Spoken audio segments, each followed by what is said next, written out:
Estudiada en el Zohar con diferentes explicaciones que abarcan muchos temas que hay en la Parashá y que nos sirven para entender principalmente todo el suceso de la forma en que se está construyendo el pueblo de Israel proveniente de Jacob y cómo estos puntos previos, que son la vida de Abraham, son la vida de Isaac en nuestro caso, están siendo construidos y con las correcciones que se están haciendo de las generaciones previas a estos momentos.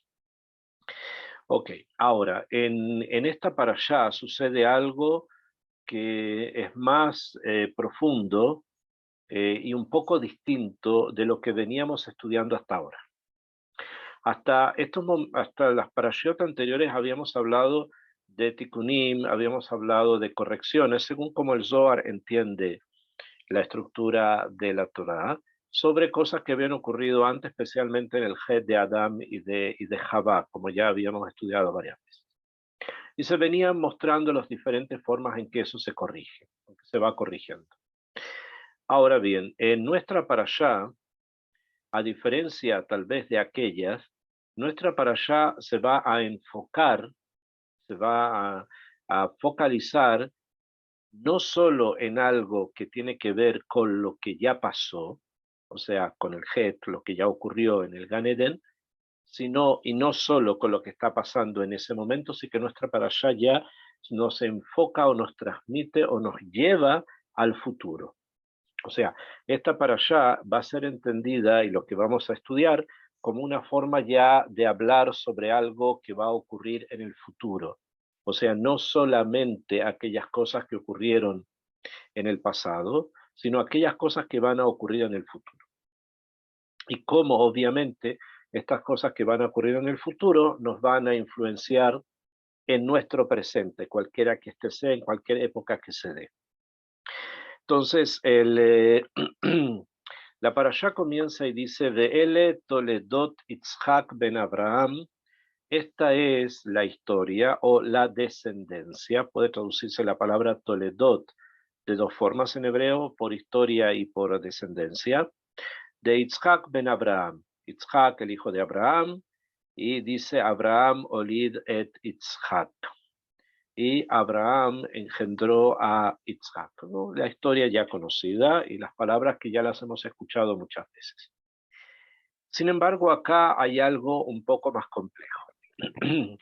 En el momento en que Rivka e Itzhak se casan, pasan muchos años de muchas tefilot, de muchos ruegos, de muchas súplicas a Kadosh Baruj Hu para que Rivka se quede embarazada.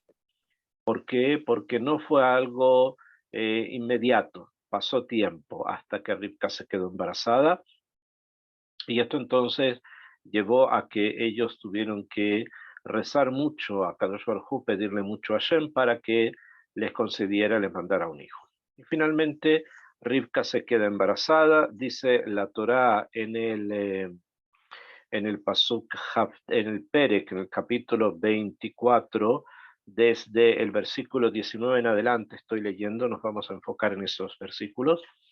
Dice la Torá, Yetar Itzhak la Hashem lenojajishto, en el versículo 21, y suplicó Itzhak a Hashem frente a su mujer para tener un hijo, que Akarahi, porque ella, Rivka, era estéril, o sea, no podía dar a luz, no podía quedarse embarazada ni dar a luz.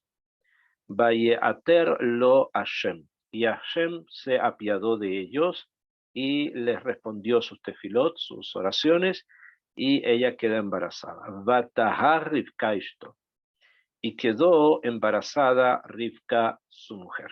¿Ok? So ya sabemos que quedó embarazada. Después dice el Pasuk Hav Bet, este versículo, el 22, el 23, son versículos muy importantes porque van a describir algo no solamente de ese momento, como lo que vamos a leer, sino que es algo que se proyecta al futuro. El Pasuk 22 dice, Vaitrotzatsu avanim bekirba. Dice, y se movían, o sea, como que corrían los hijos dentro de ella.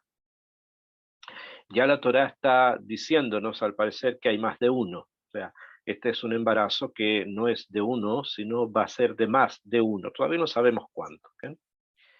Pero sí sabemos que los hijos corrían de un lado a otro dentro del vientre de Rivka. O sea que había un movimiento que ella lo describe así, como si eso es lo que ella sentía, ¿no? Vatomer, y entonces dijo Rivka, In ken, si es así, o sea, si el estar embarazada es así, lama ze anoji.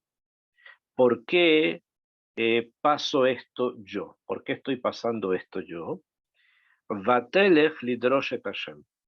Y fue a preguntarle a Kadosh Baruj Hu a través de un profeta o de alguien, de un vidente, no habían profetas, sino de un vidente que le pudiese responder qué es lo que está pasando con ella. O sea, al pasar tanto tiempo sin haberse quedado embarazada y finalmente sí lo logra, el embarazo se vuelve difícil, eso es lo que está diciendo acá la Torah, y entonces ella pregunta, Lama ze anoji, ¿por qué esto ocurre conmigo? O sea, ¿qué es lo que está pasando realmente en este embarazo? Y ella quiere ir y preguntarle a Kadosh Baruj Hu, al creador, ahora no se pregunta directamente, sino a través de un vidente, qué es lo que ella va a hacer. Hasta acá es la lectura de los versículos en la parasha. Explican los sabios, y está traído en el Zohar en varios lugares, y también en el Midrash, que Rivka fue a hacer la pregunta esta, a un hombre del pasado, a un hombre que todavía se mantenía con vida, pero que era representante de otro mundo, de un mundo previo. Fue a preguntarle a Shem, el hijo de Noah, Shem que era el hijo de Noah, y a otra persona que era también descendiente de Shem, que se llamaba Eber. Shem y Eber. Ahora, Shem y Eber, dicen los Midrashim, tenían una yeshiva, tenían un lugar de estudio. No tenemos que olvidar que Shem pertenecía al mundo prediluviano, o sea, él había vivido antes del diluvio porque él ingresó en el arca. Shem ingresa en el arca y sale del arca, entonces él es un hombre de otro mundo. Él vio el mundo antes que fuera recreado con el diluvio y con una nueva recreación de personas. Y tenía uno de sus descendientes que era Eder, antepasado de Abraham. Entre ambos tenían un centro de estudios. Esto es lo que los Midrashim traen y hay que entender obviamente lo que esto quiere decir. Esto significa obviamente que se había mantenido una sabiduría, se había mantenido un conocimiento desde en este lugar que juntaba dos realidades, ¿no? La realidad prediluviana de antes del diluvio con la realidad postdiluviana. Juntas mantenían una especie de relación, que esa relación es una relación de estudio que ellos hacían y que enseñaban a varias personas. Ahí también va a estar estudiando Jacob en el futuro y va a recibir también esa información, que es la información de las realidades. Ahora, ¿qué ocurrió? En este lugar, Rivka sabía que habían personas muy sabias que tenían conexiones, que podían preguntar y podían explicarle qué es lo que ella estaba pasando. Entonces decide ir a preguntarle. Ahora, ellos, Rivka y Itzhak, vivían en Hebrón. Hebrón queda al sur de Jerusalén, que es más o menos una hora de viaje desde Jerusalén hacia el sur, se pueden ver en el mapa. Ahí queda la ciudad de Hebrón, y ahí es donde ellos vivían, ¿okay? Al lado del lugar que había adquirido Abraham para enterrar a Sara. Ahora, la yeshiva de Shem y Eder, o sea, el lugar de estudio donde estaba Shem y Eder, queda en la Galilea, en el norte de Israel. Bastante lejos de Jerusalén hacia el norte, unas 2 horas, un poco más de viaje, tal vez incluso más. De viaje me refiero hoy día en automóvil, ella, si tenía que ir con un embarazo difícil, probablemente era una carreta o probablemente haya sido burros o caballos o camellos, lo que hubiese podido para poder llegar hasta allá. O sea, también el viaje era algo difícil. Y sin embargo decide hacerlo porque quiere saber qué es lo que ocurre con ella. Todo lo que les estoy comentando de las cosas técnicas que pasan alrededor de la pregunta de Rivka no es algo vano, sino que cada uno de estos detalles van a conformar realmente lo que va a ser la pregunta de Rivka y lo que va a ser la respuesta que le van a dar. Entonces ella decide llegar hasta allá, hasta este lugar, y preguntarle a Shem y a Eber qué es lo que sucede realmente con ella. Y ellos le responden, la respuesta que recibe es de 4 mensajes. Le dieron en total 4 mensajes. 3 de estos mensajes fueron claros y un mensaje quedó oculto. O sea, oculto la interpretación del mensaje. El mensaje está, pero hay que saber qué es lo que significa. Entonces ellos le respondieron así. Vayomer Hashem la, le dijo Hashem a ella, o sea, a través de los videntes, Hashem le responde a Rivka y le dice, número 1, Shnei goim bebitnech, le dice, hay 2 pueblos en tu vientre. Hay 2 pueblos en tu vientre. Ese es el primer mensaje. Segundo, Ushnei leumin mimeaich yeparedo. 2 naciones de tus entrañas se dividirán. O sea que no solamente le dice, número 1, que hay 2 pueblos, o sea, hay 2, el embarazo es doble, hay 2 niños. Eso es lo número 1. Segundo, cada uno de estos niños va a formar una nación y se van a separar como naciones, o sea, van a tener una cultura distinta. No solamente van a ser 2, sino que el segundo mensaje es que van a ser 2 distintos. Tercer mensaje, Uleom mileom ye ematz. Una nación contenderá con la otra. O sea, del hecho de que son 2, va a provenir que se van a separar siendo 2 entidades diferentes, y al ser 2 entidades diferentes, lo que era obvio que iba a ocurrir un enfrentamiento entre ellos. Y por eso el tercer mensaje es que una nación va a contender con la otra, o sea, van a estar en constante conflicto uno con otro. Ese es el tercer mensaje. Y el cuarto mensaje, que para poderlo entender necesitamos saber un poco de hebreo, porque en la traducción seguramente se va a perder muchísimo lo que realmente está contenido acá, que es realmente un secreto, ¿no? El Tanaj, aquí la Parashá dice en forma literal, de Rav Yavod Zair, dice mayor, o sea, hijo mayor, Yaavod servirá. Después dice Tzair, hijo menor. O sea, hijo mayor servirá hijo menor. Que puede ser entendido como que el hijo mayor servirá al hijo menor o que al hijo mayor servirá el hijo menor. Del hebreo no está claro quién sirve a quién. O sea, no está claro quién va a estar bajo el control de quién. O sea, volvemos a los 4 mensajes. Los 4 mensajes son, primero, son 2 entidades. Hasta ahí todavía no quiere decir nada más que son 2. ¿Bien? 2 niños. Segundo, estos 2 niños van a construir cada uno 2 naciones. Naciones quiere decir que son 2 entidades culturales distintas. Número 3, esto va a llevar a un conflicto que va a ser constante entre ellos.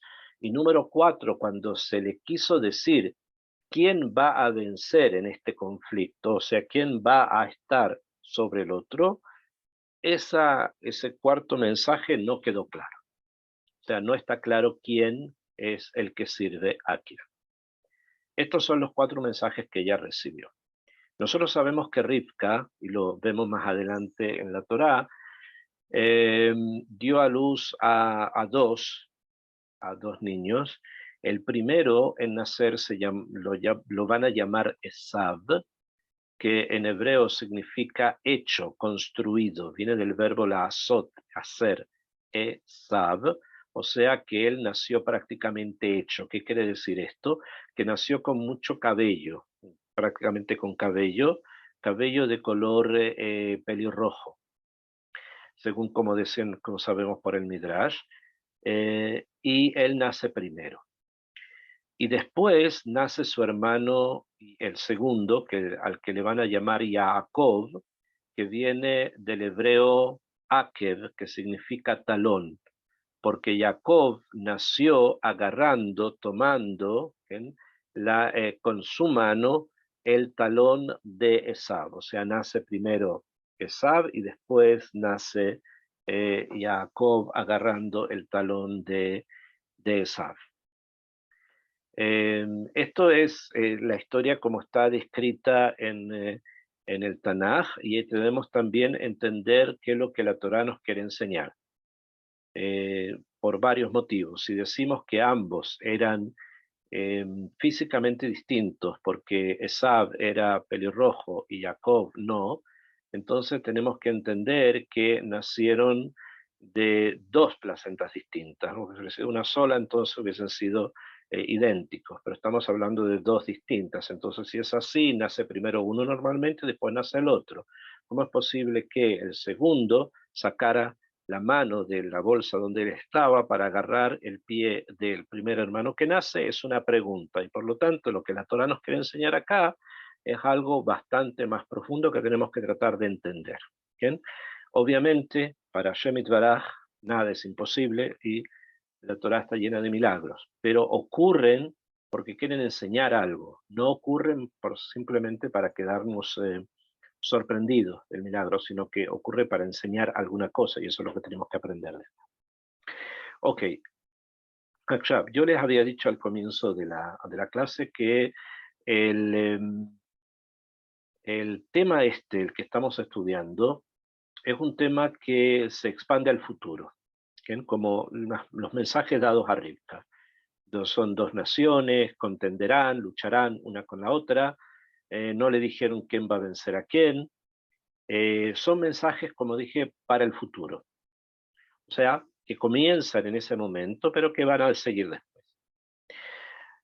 Ahora bien, el primer mensaje que es entregado, que también es bastante enigmático, dice, como ya lo habíamos dicho, dos pueblos hay en tu vientre, le dijeron, que Shnei Goin Bebitnech, dos pueblos en tu vientre. Sin embargo, hay que saber, y esto tenemos que entenderlo porque es un sod, muchas veces en la Torá hay palabras que se escriben de una forma y que se leen de otra. Hay palabras que se escriben de una manera, pero en el momento que yo tengo que leerlas, las leo de otra forma. ¿Por qué? Porque la lectura y la escritura no coinciden en ciertos lugares, porque hay ahí un sod, hay ahí un secreto que está guardado y que se transmite, se enseña y muchas veces se enriquece con el tiempo, se va sabiendo más del misterio. Esto es lo que ocurre acá con la palabra pueblos. Le dijeron en el primer mensaje, dos pueblos hay en tu vientre. La palabra pueblos, que está escrita, que aparece así, lo hemos traducido, y probablemente así lo deben tener ustedes en traducciones al castellano de esta sección, está escrito de manera tal que no dice realmente pueblos. Leemos pueblos, pero si yo tuviese que leer como está realmente escrita la palabra, no leería pueblos, sino que leería personas distinguidas o personas importantes, como si dijese dos personas importantes hay en tu vientre.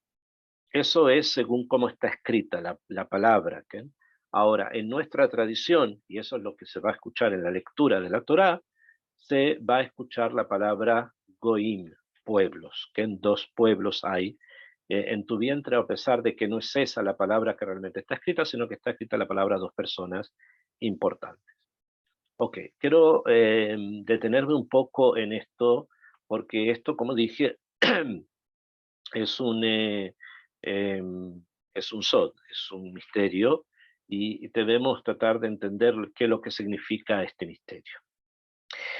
Rashi, el famoso comentarista del siglo XI, que es como nuestro padre en el estudio del Tanaj, en el estudio de la Parashá, en el estudio de la Torá, no solo aquí, sino también las Gemarot, etc. Él tiene un comentario sobre la Torá, de la Parashá de la Semana. Es un comentario muy profundo, muy profundo, y a pesar que muchas veces se estudia en forma simple, digamos, en forma bastante simple muchas veces, pero tiene cosas que realmente son sorprendentes en el sentido de la profundidad donde él quiere llegar. Y este es uno de esos lugares. En la explicación que Rashi trae sobre la diferencia entre la lectura y la escritura, en este lugar tan importante, porque estamos hablando del futuro, el futuro de toda la humanidad que va a fluctuar entre Esav y Jacob. Dice Rashi que el secreto está en que no solamente le dijeron a Rivka que iba ella a tener dos hijos, que estos dos hijos se van a transformar en pueblos, sino que de cada uno de estos hijos que va a tener, o sea, de Esav y del segundo de Jacob, va a surgir una persona importante. O sea, de Esav va a surgir alguien muy importante. Y de Jacob también va a surgir alguien muy importante. Y esto es el secreto que está contenido precisamente en la lectura y en la escritura de esta palabra. Y Rashi dice quiénes son. De Esav, o sea, del hermano de Jacob, va a surgir en el futuro, un futuro bastante lejano del momento en que nace Esav, va a surgir el César Antonino Pío, o sea, uno de los Césares de Roma, que es descendiente de Esav. Él vivió, Antonino Pío más o menos vivió en el siglo III. Él es uno de los Césares, entre comillas, que fueron o vivieron y se desarrollaron en esa época y que fueron, entre comillas, podemos decirlo, fueron personas decentes, a diferencia de otros que vivieron antes de él y otros que vinieron después. Antonino Pío vivió en el siglo III y él descendía de Esav. Por otro lado, de Jacob va a descender en el futuro una gran persona. Y esta persona es Rabbi Yehuda Anasi. Rabbi Yehuda Anasi. Rabbi Yehuda Anasi es quien escribió las Mishnayot, o sea, la Torá oral. A él le tocó, justamente en su época, fue una época de tranquilidad política, o sea, tranquilidad con respecto al Imperio Romano. Estamos hablando después de la destrucción del Bet HaMikdash, habían pasado prácticamente 100 años, poco más tal vez de que el segundo templo había sido destruido, y los sabios y el pueblo no podían vivir en Jerusalén porque los romanos la habían transformado en una ciudad pagana. Entonces casi todos se refugiaron en el norte de Israel, en la Galilea, en la Baja Galilea y en la Alta Galilea. La Galilea se divide en dos partes, las tierras bajas y las tierras altas. Las tierras altas son de total Hermón y las montañas, casi colindando con el Líbano y con Siria. Y las tierras bajas es al lado del Kineret, al lado del lago de Tiberíades. Y los Jajamín vivían, algunos en las tierras bajas y otros en las tierras altas. Y en Tiberias, justamente al lado del lago de Tiberíades, allí vivió Rabbi Yehuda Anasi. En ese lugar vivió Rabbi Yehuda Anasi, que fue el presidente del Sanedrín que había en ese momento allí, que se mantenía aún el Sanedrín, y él tuvo contacto por diferentes circunstancias de su vida con el César Antonino Pío. O sea, ellos se vieron. No solo se vieron, nuestros libros nos dicen que hubo un acercamiento bastante importante de uno al otro, de tal forma que Antonino Pío terminó estudiando, él comenzó a estudiar Torah con Rabbi Yehuda Hanasi. O sea, de alguna forma, en la relación que hubo entre ellos, Rabbi Yehuda Hanasi estuvo varias veces en Roma.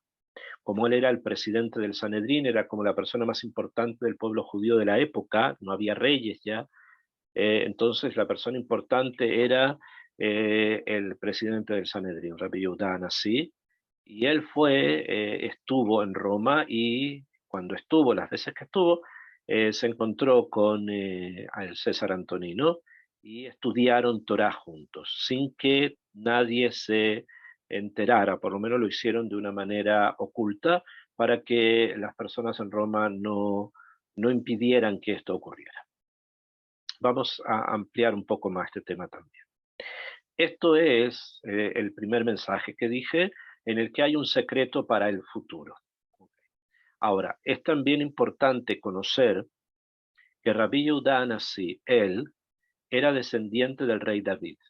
O sea, era descendiente del rey David, que el rey David es descendiente de la tribu de Yehudá, que cargan en sí la semilla del Mashiach ben David. O sea que en él, en David, está obviamente la semilla del Mashiach ben David, por eso se llama el hijo de David.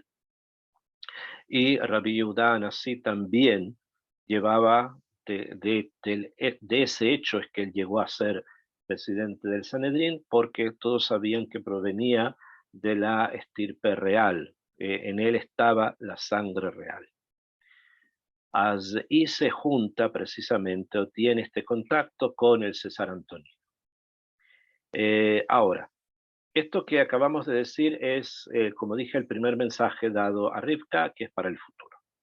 Después, como ya también habíamos dicho, hay un mensaje sobre que las naciones se van a separar, o sea, va a haber una separación, que van a contender, que van a luchar, y finalmente no queda claro quién va a gobernar sobre quién es el que va a servir a quién, o sea, quién es el que va a ganar esta contienda. Como esto no quedó claro, Rivka entendió que el último mensaje, ¿no? Porque ya después que le dicen lo que va a ocurrir, ella entiende qué es lo que está pasando, ¿no? Realmente. Vuelve ya a su casa, a Hebrón, y espera que pase tiempo. Ahora, como el último mensaje no quedó claro quién va a ganar, quién va a servir a quién, entonces entendió también Rivka que eso va a ser necesario observarlo con el tiempo. O sea, va a ser necesario ver cómo crecen los niños, cómo van creciendo uno y otro, para saber realmente qué es lo que se debe hacer para que uno o el otro triunfe, uno o el otro sea el que gobierne sobre el hermano, ¿no?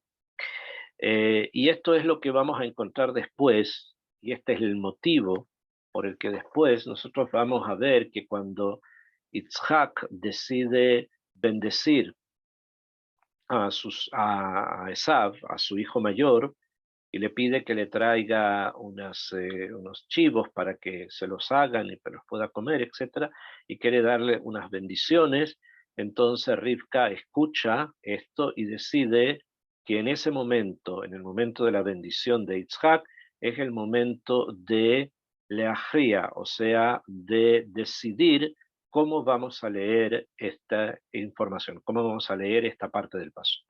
Si vamos a decir que el mayor es Esav, servirá al menor, que es Jacob, o que al mayor, a Esav, servirá al menor, que es Jacob. Ella, Rivka, decide que la forma de leer el pasuk es que el hijo mayor, o sea, Esav, él va a tener que servir al hijo menor, que es Jacob, y por lo tanto las bendiciones de Yitzhak tienen que recaer sobre Jacob y no sobre Esav. Y por eso ella hace todo lo que nosotros vamos a leer posteriormente con respecto a las bendiciones, que también ese tema es consecuencia de la información que le dio Shem a Rivka por el caso del embarazo. Esto es el motivo por el cual le pide ella a Jacob que se vista con una ropa, que es la ropa de Esav, que se ponga algo en las manos y en el cuello, porque si su padre quiere tocarlo, no olvidemos que Yitzhak estaba ciego, y esto es lo que lleva a que ocurra ese tema, ¿no? Que finalmente es Rivka la que decide cómo se lee esta parte en el pasuk. Tenemos una pregunta, obviamente, sobre Yitzhak, porque si decimos que ella decide que cómo vamos a actuar, eh, si es que Yitzhak hubiese sabido que esto fue lo que le dijeron a ella cuando preguntó sobre el embarazo, probablemente la decisión no iba a caer en la responsabilidad de ella, sino que iba a caer en la responsabilidad de él, o sea, la responsabilidad de Yitzhak. Yitzhak es el que tendría que haber decidido, porque finalmente él es el padre, ¿no? Él es el patriarca, él es el que finalmente tiene que dar la última palabra en su familia, porque él es el marido. Y como vemos que finalmente eso no lo hace él, sino Rivka, entonces podemos entender desde aquí que Yitzhak no sabía. O sea que Rivka probablemente no reveló la información esta a Yitzhak. Y es por eso que tal vez no había un conocimiento en Yitzhak de cómo las cosas tenían que darse, y simplemente él quería bendecir a Esav porque era su hijo primogénito con el que tenía mayor llegada, que lo servía constantemente, como sabemos, que le traía la comida, otras cosas más. O sea que había más relación con Esav y que su intención de bendecirlo era por eso, no para cumplir la profecía que se le había dado muchísimos años antes incluso que ellos nacieran.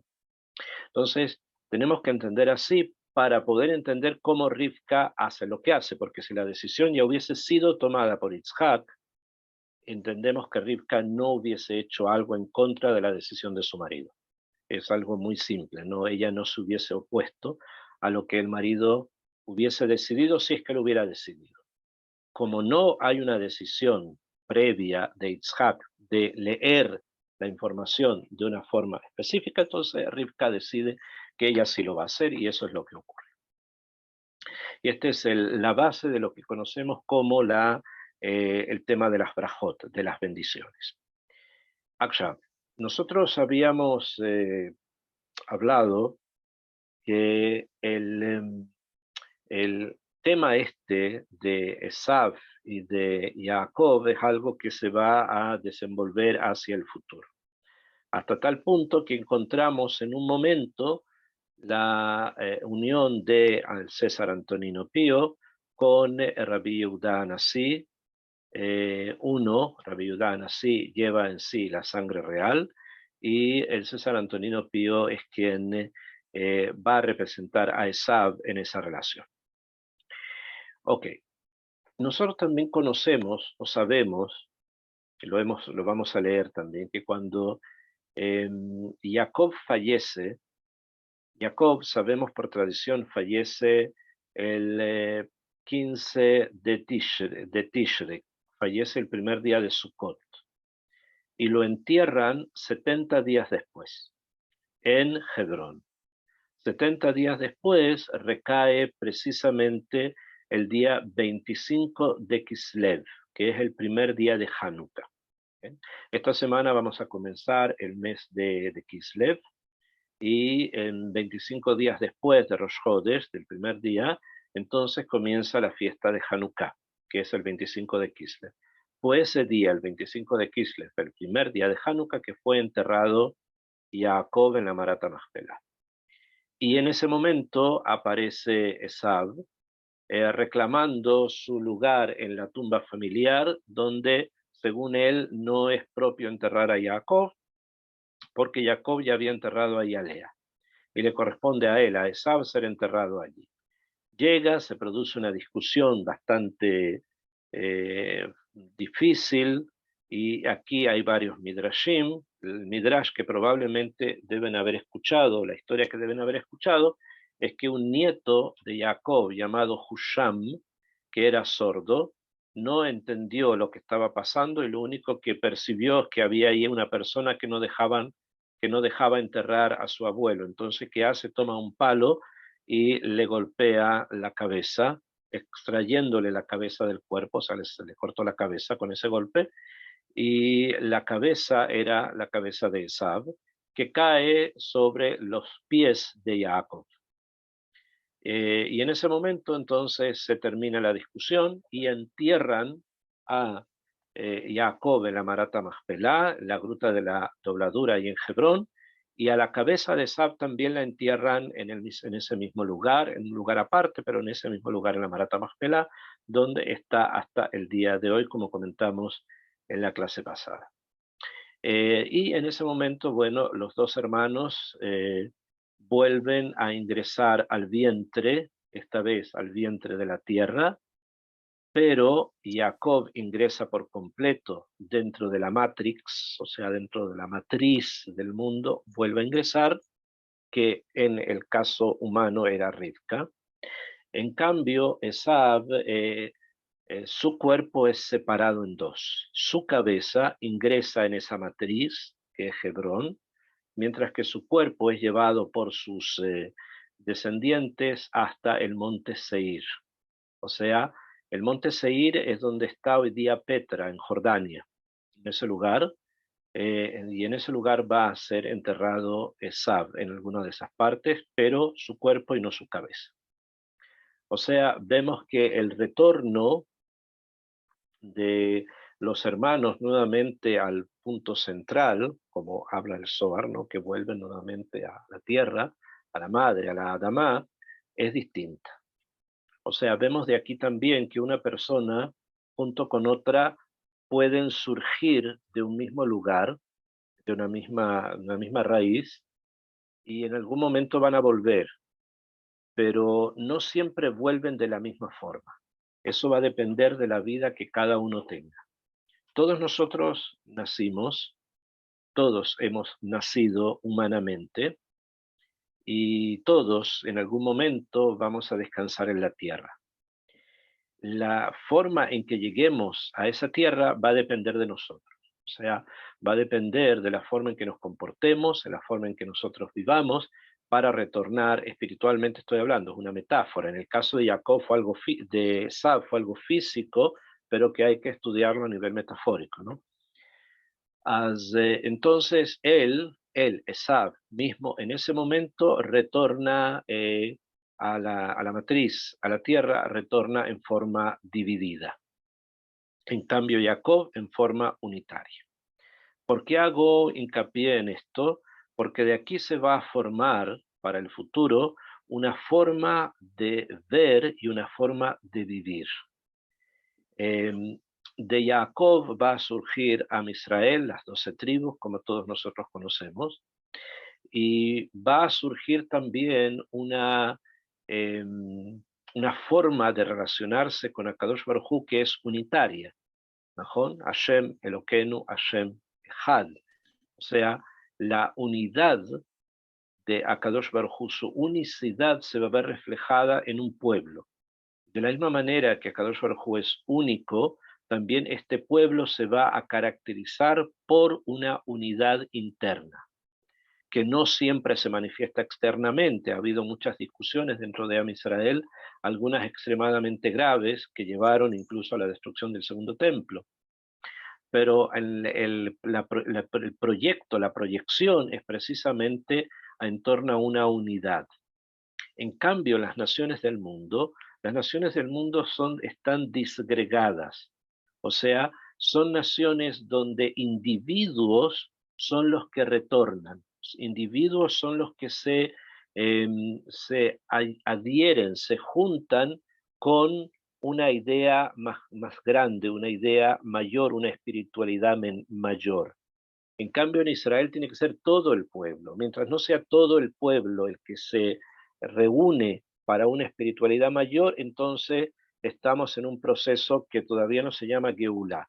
En cambio, entre las naciones del mundo, debido a que no hay una unidad que obligue, Entonces pueden haber personas individuales que ellos individualmente decidan a través de diferentes pasos, como puede ser, por ejemplo, el cumplimiento de las 7 mitzvot de los Benei Noach, o como puede ser, por ejemplo, el proceso de conversión.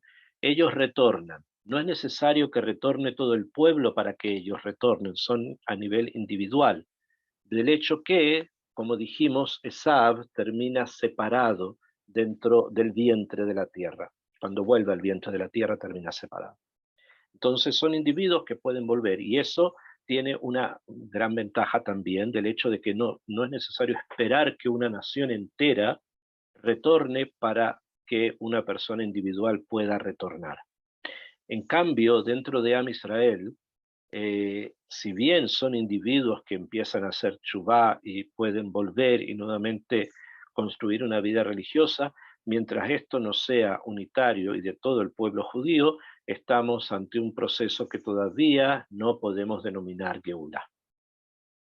No podemos denominar todavía que está el proceso completo. Y esto se debe justamente al entierro de uno y al entierro del otro.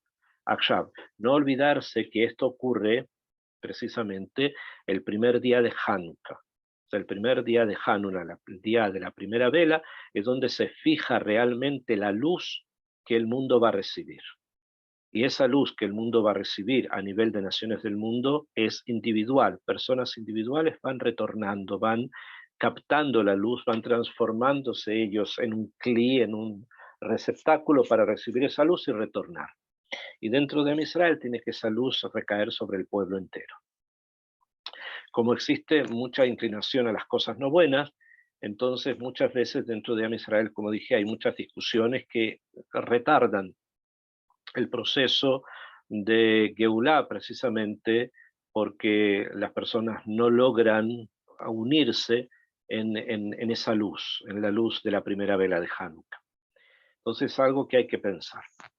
Segundo punto que me interesa tocar sobre la relación de Jacob y de Esav a partir de lo que estamos estudiando, o sea, de la parashá de Toldot, de lo que dice el Zohar y de la manera que estudian los cabalistas en forma más profunda, es lo siguiente. La historia de cómo se conocieron Rabbi Yehuda Anasi, el que escribió las Mishnayot, y el César Antonino Pío es bastante extensa, es larga, tiene muchos detalles, solamente quiero indicar uno de ellos, que es importante. Cuando Rabbi Yehuda Anasi nace, cuando él nació, en la misma fecha, probablemente el mismo día, eso no sabemos, pero es más probable que así haya sido, nació el César Antonino. Uno, el Yehudí, el judío, o sea, Rabbi Yehuda Anasi, nace del presidente del Sanedrín. En cambio, el César Antonino nace de una prestigiosa familia romana. Y justamente en esos días había un decreto negativo sobre Am Israel, de que no se podía hacer Brit Milá a los hijos. O sea, la persona que hacía Brit Milá a su hijo, entonces estaba condenado a muerte. Él y el hijo. Y el niño que hacía Brit Milá, al que le hacían Brit Milá. Entonces, cuando nace Rabbi Yehuda, nació obviamente su padre, el presidente del Sanedrín, la persona más prestigiosa del pueblo judío, le hizo Brit Milá directamente, no lo pensó. Dijo, esta es la mitzvah, esta es la ley, esta es la Torá, la vamos a cumplir, cueste lo que esto cueste. Y así lo hizo. Obviamente lo acusaron y como él era alguien que dirigía todo a Israel, el juicio contra él no se realizó en Israel, sino que se realizó en Roma. Y tuvo que llegar hasta Roma para que lo juzgaran. Cuando estaba esperando para que lo juzguen, se encuentra la madre de Antonino, que venía con su bebé, con la madre de Rabbi Yehuda Anasi, que también venía con su bebé. Se encontraron las dos mujeres. Y le preguntó la mujer romana por qué estaban allí. Y la madre de Rabbi Yehuda Anasi le dijo el porqué. Entonces decidieron hacer algo, que decidieron cambiar los bebés. O sea, la madre de Rabbi Yehuda Anasi tomó a Antonino, el que iba a ser después el César, y la madre de Antonino tomó a Rabbi Udanas. Entonces, ¿qué pasó? Vinieron delante del juez romano y le preguntaron cuál es el cargo, dijeron Brit Milá. Entonces dijeron, vamos a ver si el niño está circuncidado o no. Cuando se fijaron, se dieron cuenta que el niño no estaba circuncidado y de esa manera se salvaron los padres y se salvó el niño. Eso fue así fue como el primer encuentro de ellos, antes incluso de que tuvieran conciencia. Ese fue el primer encuentro. Así está traído los Midrashim, el Talmud, y lo traen los cabalistas en muchos lugares. Akshav. Pero esto no es lo más importante del primer encuentro, sino fue el siguiente hecho. Cuando Antonino fue cambiado y lo tomó la madre de Rabbi Udanasi, Antonino comenzó a llorar porque tenía hambre, entonces quería mamar leche. Y la madre de Rabbi Udanasi, que obviamente tenía leche porque le estaba amamantando su propio hijo, le dio de mamar la leche, y de esa manera él comió, que él se alimentó. Lo mismo pasó en el caso contrario, cuando la romana tenía en sus manos a Rabbi Yehuda Hanasi, él también comenzó a llorar, y también ella quiso darle de mamar, sin embargo, él no quiso tomar, él no quiso mamar de la mujer romana. En cambio, Antonino sí lo hizo, y por el hecho que Antonino lo hizo, ingresó dentro de él, dentro de Antonino, una chispa de algo positivo, una chispa de algo espiritual profundo, que fue lo que lo comenzó a mover emocionalmente e intelectualmente durante toda su vida. Y le hizo buscar cosas, necesitó algo más de lo que le estaban dando. Esto es muy sintomático porque muchas veces ocurre que una persona que no tiene relación con el pueblo judío, que está en otras culturas o en otros pueblos, de pronto siente que el lugar donde vive y las cosas que lo rodean no le son totalmente satisfactorias, es que necesita algo más. Y esto ocurre porque algo ingresó en él en algún momento de su vida. El caso de la leche materna es un ejemplo, puede ser otra cosa, no necesariamente tiene que ser eso, pero puede ser otra cosa. Vio algo, escuchó algo, escuchó a una persona que cantó algo, leyó un libro, vio una página de alguna cosa. No, eso no lo sabemos, eso lo sabe Hashem, qué es lo que ingresa en la persona, porque una persona también puede leer muchas páginas, ver muchas cosas y pensar mucho y no pasa nada, y no queda exactamente igual. Pero hay otros que no, que hay algo que ingresó en ellos que los pone intranquilos, que los deja con necesidad de buscar algo más, con una necesidad de relacionarse con algo espiritual mucho más profundo. Eso es lo que le pasó a el César Antonino. Y cuando poco a poco comenzó él a entender de dónde esto podría haber venido, comenzó a preguntar qué pasó conmigo, etc., se empezó a acercar a la gran sinagoga de Roma y a hablar con los rabinos en Roma, y ellos le aconsejaron que si quería realmente saber un poco más de lo que es realmente espiritual, no de la idolatría, sino de cosas más serias, lo ideal sería hablar con la persona más importante del pueblo judío, que era Rabbi Yehuda Hanasi. Y así fue como él lo trajo a Roma, estudió con él, estuvo con él muchas veces, compartieron ideas, y la Gemara en el Talmud se traen varias veces discusiones entre ambos, que uno pregunta al otro algo y el otro responde. Y muchas veces Rabbi Yehuda Hanasi acepta las ideas que le propone Antonino, y otras Antonino acepta las ideas que le propone Rabbi Yehuda Hanasi. Esta situación llevó precisamente a que sea en la época de Antonino donde se dicta un edicto que deja a la ciudad de Tiberias, que está al lado del lago de Tiberíades, la deja como una ciudad libre de impuestos. O sea, los romanos decidieron, él decidió, Antonino decidió, dejar a la ciudad donde vivía su gran amigo, o sea, Rabbi Yehuda Hanasí, libre de impuestos. Ustedes tienen que entender lo que eso significa en la época. O sea, en la época donde habían granjeros o había campesinos que tenían que trabajar muy duro y de las cosechas que tuvieran, por ejemplo, si sacaban, no sé, 12 sacos de trigo, muchas veces 10 tenían que entregársela a los romanos como impuesto y ellos se quedaban con 2. Esas eran las proporciones. Entonces, de pronto, en este lugar, en Tiberias, la gente que vivía alrededor de Tiberia, que se quedaran sin impuestos, o sea, que no tenían que pagarle nada a los romanos, una ciudad libre de impuestos, era una tranquilidad económica de primer nivel, o sea, era algo que no lo soñaban. Y así fue como ocurrió. Esto llevó obviamente que muchas personas quisieran llegar a Tiberias. Dadas las facilidades que dio el no tener que pagar los grandes impuestos que pedían los romanos, entonces muchas personas llegaron hasta Tiberias y eso dio posibilidad a que los sabios de Israel se juntaran allí y escribieran la Mishnah, o sea, escribieran la Torá Shebe'al Peh, la Torá oral. En otras palabras, la posibilidad que hubo de poder escribir la Torá oral y que no se perdiera de Israel, se la debemos a quién, al César Antonino. O sea, se la debemos a un descendiente de Esab. Ese fue el mensaje mayor que recibe Rivka y que Rashi nos lo dice como que si fuese de paso, pero no es de paso, sino que nos está diciendo que en el futuro nuestro hermano nos va a ayudar precisamente a la reconstrucción de toda la Torá, porque esa era su misión original. Lo que originalmente él tenía que hacer es eso, compartir ambos hermanos todo el mundo para hacer que el nombre de Akadosh Baruj Hu sea cada vez mayor y más grande.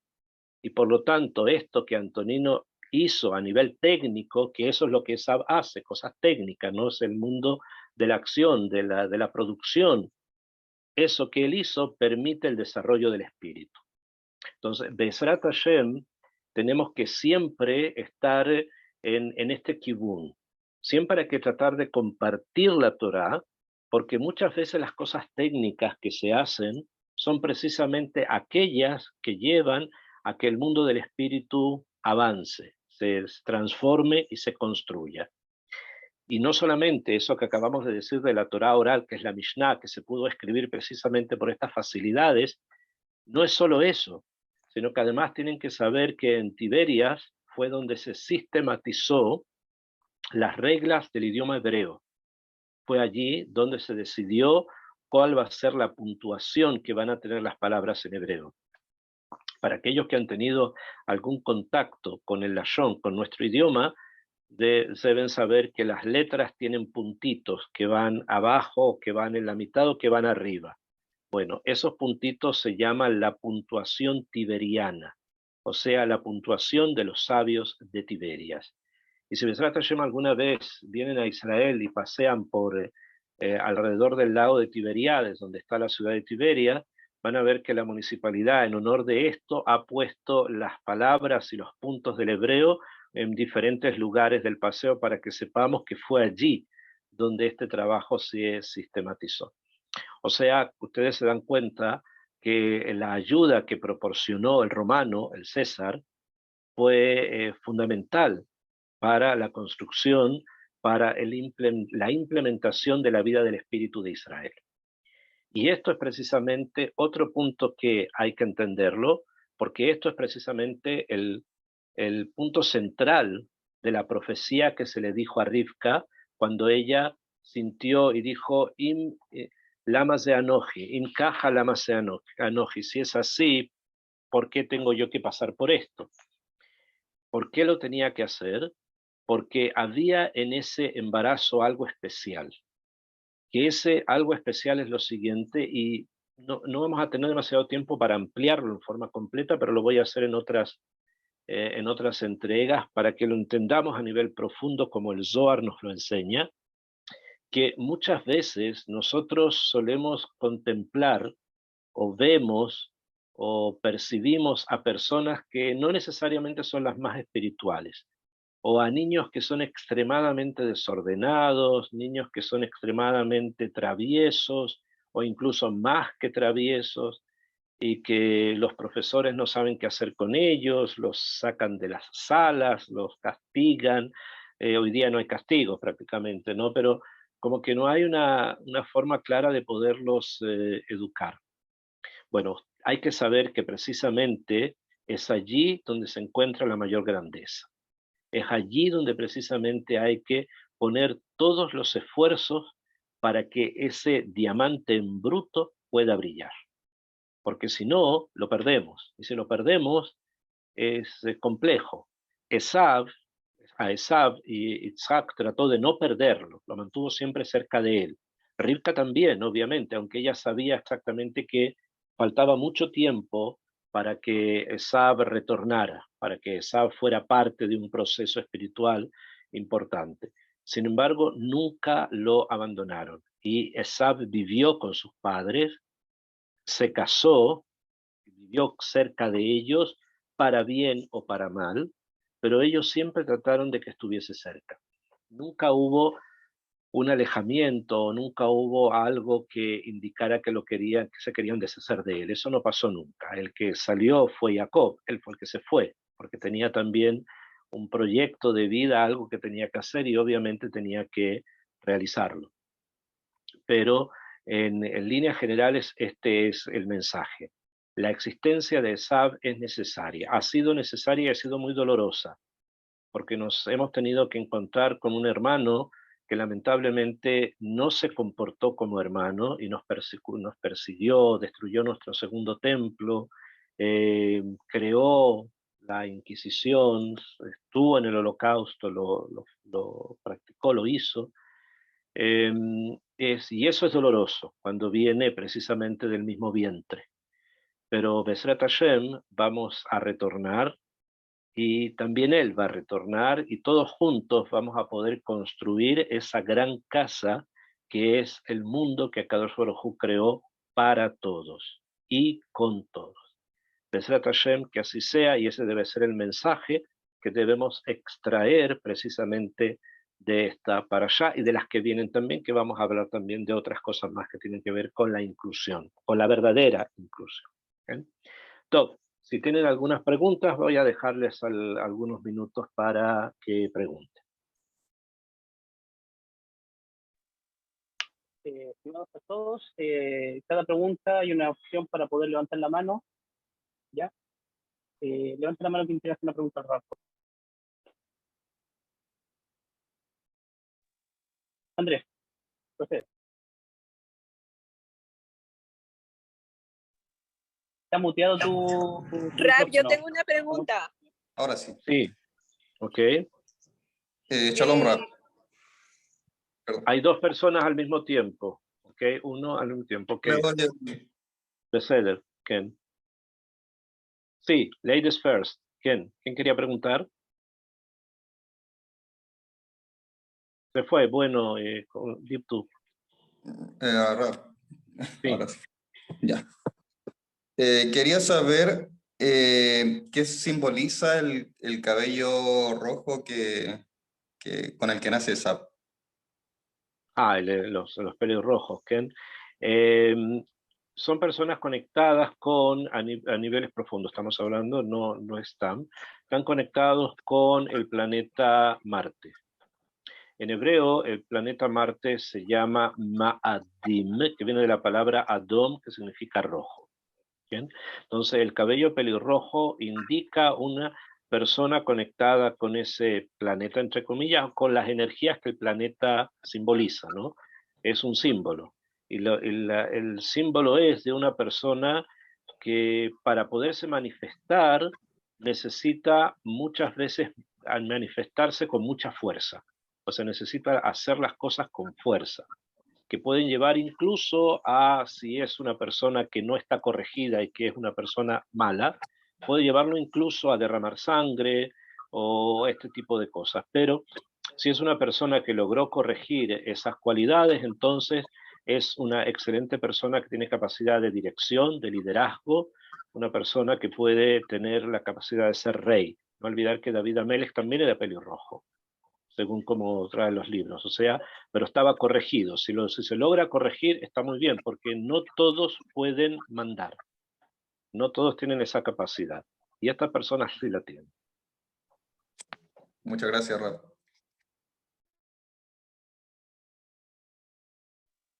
¿Alguna otra persona? Sí, Rab, buenas tardes. buenas tardes. Entonces, también esto está relacionado con el color rojizo de Esaú cuando nació. Sí, eso es lo que acabo de decir. Su color pelirrojo de Esab era porque él tenía, como él tiene mucha capacidad de liderazgo, esa la tuvo siempre. Eso no se le quitó, lo tuvo. Lo que pasa es que hay que utilizarlo para bien. En cambio, él en sí, en su vida, no lo utilizó para bien. Entonces, la desconexión que hubo entre la intelectualidad de él y sus acciones, eso es lo que simboliza de que en la cabeza se haya separado del cuerpo, lo hayan enterrado, separado en dos lugares distintos. Pero él tendría que, por la necesidad del mundo en el que se vive, donde es necesario el liderazgo, es necesario la fuerza, pero para bien, tendría que haberlo hecho para bien, pero lamentablemente no fue así.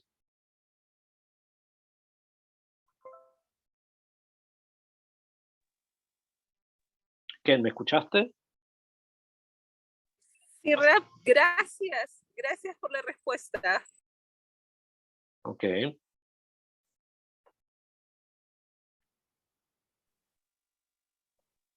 Tenemos algunos minutos. ¿Quién quiere preguntar algo, Rabino? Tenía otra duda, pero Sí. esto tenía que ver con el tema de Abraham. Por ejemplo, Abraham fue circuncidado cuando tenía más de 90 años. Sí. Y sin embargo, él, a pesar de la edad que tenía, fue un hombre muy bueno, llegó hasta el nivel 100. Sí. Fue en Gesed. Y mi pregunta es, entonces, para una persona es necesariamente que esté circuncidado, o para un judío, o sea, que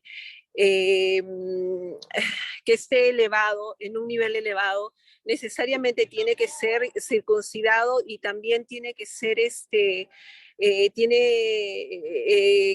que ser circuncidado del corazón, ambas cosas. Eso quería que me explique un poquito, por favor. Ok, en términos bastante simples, las ideas, los sentimientos, las cosas que se llaman del corazón, lo que el profeta llama la circuncisión del corazón, quiere decir que la persona tiene que tener una voluntad, una muy buena voluntad de cumplir lo que Hashem mandó. Ahora, a Kadosh Baruj Hu le manda a Abraham la circuncisión, y con ese motivo, tengo que desarrollarlo más, pero simplemente en forma simple, la circuncisión es algo que pueden hacer todas las personas que descienden de Abraham, entonces todo el mundo entero. ¿Bien? Es algo muy bueno porque de alguna manera indica una conexión mayor espiritual con Hashem. No es obligatorio en las personas que no son judías y sí es obligatorio a los 8 días para las personas que son judías. Y el cumplimiento de algo en la práctica es lo que muestra realmente si el corazón está con Hashem, que ese es el tema simbólico de la circuncisión del corazón. O sea, no se puede circuncidar el corazón en un judío si es que no lo hace físicamente. Eso es simplemente se está mintiendo a sí mismo, ¿no? Lo que hay que hacer es una cosa junto con la otra. Eso es lo que demuestra que realmente está conectado. Las personas que no son Yehudim es recomendable, no es una obligación, pero sí hay un nivel mayor en que él lo hace, ya sea judío o no.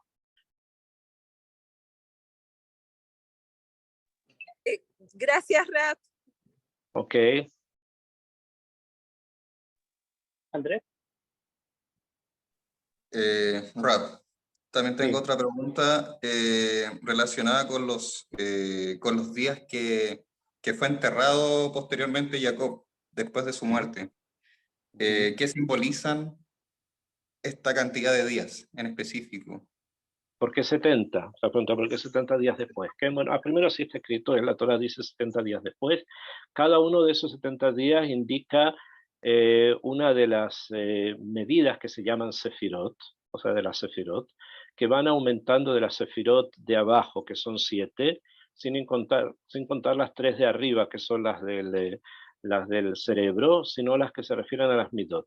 Entonces, cada una de las sefirot contiene dentro de sí también 10 más. Entonces, la sefirá de Gesed tiene dentro de sí 10 más. Entonces, se van contando 10, la siguiente de Geburá otras 10. Eso quiere decir que cada uno de los días que pasaba hasta su entierro se iba completando un nivel espiritual hasta el momento en que Jacob iba a llegar a la Maratón Machpelah. O sea, es como un proceso espiritual que era necesario pasar, que era necesario para el paso de Jacob a otra dimensión. Muchas gracias, Rab. Ok.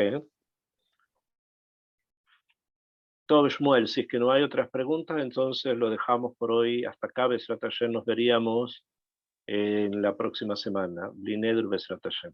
Dios mediante. Muchas gracias, Rabino.